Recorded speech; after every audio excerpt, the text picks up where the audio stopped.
स्वागत है आप सभी का स्कोप 360 चैनल पर। मैं हूं शिव कुमार यादव।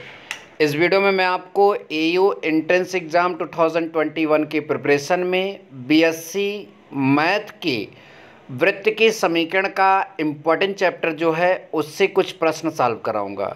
इससे रिलेटेड आपके एग्ज़ाम में क्वेश्चन आ सकते हैं, तो आप वीडियो को पूरा अच्छे से देखें और सारे प्रश्नों को समझने की कोशिश करें।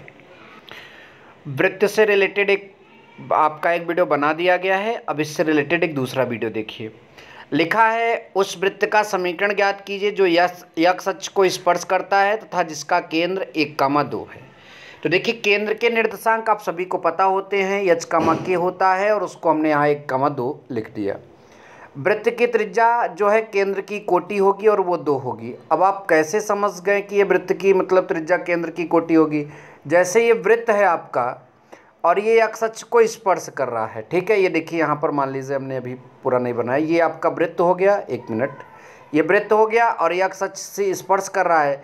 तो यहाँ से यहाँ तक जो आपका होगा वो वाई एच का मान होता है और ये सेकेंड निर्देशांक वाई एच का ही तो होता है, इसलिए ये त्रिज्या भी रिप्रेजेंट करेगा और ये उसकी कोटि भी होगी। तो कुल मिलाकर वृत्त की त्रिज्या जो है वो 2 हो जाएगी। और वृत्त के समीकरण का जो फार्मूला होता है आप सभी को पता होगा, x माइनस एच का whole square plus y minus k का होल स्क्वायर बराबर आर स्क्वायर। वैल्यू रख देंगे, एच की जगह जो है आपका 1 रख दिया जाएगा और उसके बाद वाई के की जगह 2 रख दिया जाएगा, वहाँ से देख लीजिए, और आर की जगह भी 2 रख देंगे। तो और इतना सॉल्व करना तो आप सभी को आता है, तो सॉल्व करने पर आपका ये इक्वेशन मिल जाएगा। चलिए अब दूसरा प्रश्न देखते हैं जल्दी से। दूसरा प्रश्न हमारा है उस वृत्त का समीकरण ज्ञात कीजिए जो दोनों अक्षों को स्पर्श करता था जिसकी त्रिज्या 5 सेंटीमीटर है, मतलब 5 है। तो देखिए लिखा है केंद्र का भुज बराबर केंद्र की कोटि बराबर वृत्त की त्रिज्या। जब दोनों अक्ष को स्पर्श करेगा तो दोनों चीजें बराबर होंगी, ठीक है। तो प्रत्येक चतुर्थांश में एक वृत्त संभव है इस तरह का। तो केंद्र के जो निर्देशांक होंगे प्लस माइनस 5 केंद्र के निर्देशांक हो जाएंगे, ठीक है, और त्रिज्या भी 5 हो जाएगी। तो अब उसी फार्मूले में यहाँ पर रखेंगे तो ये आपका सॉल्व करने पर ये समीकरण आ जाएगा। आप सॉल्व देख लीजिए, ठीक है। अब इतना तो आता ही होगा कि अब आपको ये a माइनस बी का होल स्क्वायर भी मैं सॉल्व करके बताऊं, ठीक है। इतना तो आप सभी को आता ही होगा। चलिए जल्दी से अगला क्वेश्चन देखते हैं। अगला क्वेश्चन हमारा है उस वृत्त का समीकरण ज्ञात कीजिए जिसके व्यास के सिरों के निर्देशांक यहाँ पर दिए गए हैं। तो जब व्यास के सिरे के निर्देशांक दिए जाते हैं तो इसमें जो पहला वाला है इसको x1 और दूसरे वाले को y1 मानते हैं। दूसरे निर्देशांक में जो है पहला मान x2 दूसरा मान y2 होता है। तो जो सूत्र होता है जब व्यास के सिरों के निर्देशांक दिए जाते हैं तो सूत्र x minus x1 into x minus x2 plus y minus y1 into y minus y2 बराबर 0 से चलते हैं। तो x1 x2 y1 y2 की वैल्यू रखेंगे तो ये आएगा, इसका आपस में गुणा करेंगे तो इतना बनेगा, इसका आपस में गुणा करेंगे इतना बनेगा और फिर बाद में पूरा मानक रूप में लिख देंगे तो ये आपका उत्तर आ जाएगा, ठीक है। चलिए अब आगे चलते हैं जल्दी से। हमारा अगला क्वेश्चन है कि रेखा 2x प्लस 3y बराबर 6 द्वारा निर्देशाक्षों के बीच काटे गए अंतःखंड को व्यास मानकर खींचे गए वृत्त का समीकरण ज्ञात कीजिए। तो रेखा ये है और रेखा और x अक्ष के कटान बिंदु का निर्देशांक 3,0 आएगा, ठीक है। कटान बिंदु का निर्देशांक कितना आएगा? 3,0 आएगा, क्योंकि x अक्ष में जो है x अक्ष जब आप लेंगे, रेखा और x अक्ष की बात यहाँ पर कर रहा है, तो यहाँ पर जो है जब यहाँ पर क्या कहते हैं y की वैल्यू 0 रख दोगे, जब x अक्ष को काटेगा तो y का मान जो है 0 हो जाएगा। तो जब y का मान यहाँ पर 0 हो जाएगा तो x की वैल्यू निकालोगे 3 आएगा। तो कुल मिलाकर जो x अक्ष के कटान बिंदु का निर्देशांक होगा वो 3,0 होगा। अब इसी प्रकार से y अक्ष के कटान बिंदु का मान 0,2 हो जाएगा।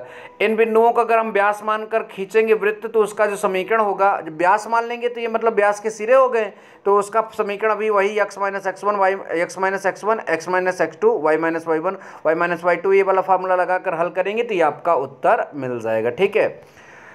चलिए नंबर नेक्स्ट क्वेश्चन देखते हैं। वृत्त आपका दिया गया है, एक जीवा जो है ये दिया गया है, तो उस वृत्त का समीकरण ज्ञात कीजिए जिसका व्यास यह जीवा है। मतलब कि ऐसा समीकरण ज्ञात करना वृत्त का जिसकी व्यास यह जीवा है। तो वृत्त का समीकरण हमको यहाँ पर इतना दिया गया है, ठीक है।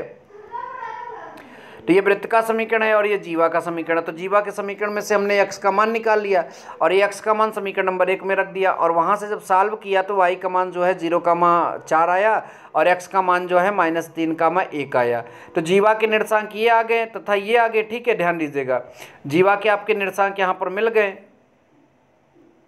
और जब जीवा के निर्देशांक मिल जाएंगे तो मतलब वो व्यास के भी निर्देशांक हो गए, क्योंकि देखिए लिखा है ना कि जीवा जो है उस वृत्त का समीकरण ज्ञात कीजिए, तो जिसका व्यास यह जीवा है, तो भाई ये जीवा उसका व्यास भी हो जाएगा। तो व्यास के सिरों के निर्देशांक हमको यहाँ पर मिले हैं, जो है क्या मिला है, -3 0 -1 4। तो देखिए यहाँ पर -3 रखेंगे +3 हो जाएगा, और यहाँ पर -3, और फिर यहाँ पर क्या था आपका x2 0 था, तो यहाँ पर आप 0 रखेंगे, ठीक है। फिर y1 इस तरह से, देखिए इस तरह से वैल्यू यहाँ पर जब आप रखोगे तो ये आपका समीकरण सॉल्व हो जाएगा, ठीक है। चलिए नंबर नेक्स्ट देखते हैं, और इसके बाद एक और क्वेश्चन होगा। वृत्त ये आपका दिया गया, प्राचलिक समीकरण ज्ञात करना है। तो प्राचलिक समीकरण के लिए क्या करना है, आपको पहले मानक रूप में ले जाना है। मानक रूप में ले जाने के बाद x बराबर h plus a cos theta मान लेना है, ठीक है। तो यह जब आप मानोगे तो h की वैल्यू यहाँ पर 0 हो जाएगा, क्योंकि आप देख लीजिए मानक रूप में यहाँ 0 लिखा है, और a की जगह जो है आपका त्रिज्या जो है वो 2/√3 है, यहाँ पर लिख दिया गया है। तो कुल मिलाकर ये आपका x की वैल्यू आएगी, और y की value k plus a sin theta, तो इसकी वैल्यू ये आ जाएगी। तो इसलिए इसका प्राचलिक रूप आपका इस तरह से यहाँ पर हो जाएगा। ये वैल्यू जब उसमें रखोगे तो प्राचलिक रूप मिल जाएगा, मतलब प्राचलिक रूप यही अक्सर y की वैल्यू यहाँ पर निकालना था कुल मिलाकर। नंबर नेक्स्ट ये आपका दिया गया है, और इस प्रश्न को देख लीजिए। मिलेंगे नेक्स्ट वीडियो में। Thank you so much. जय हिंद, वंदे मातरम।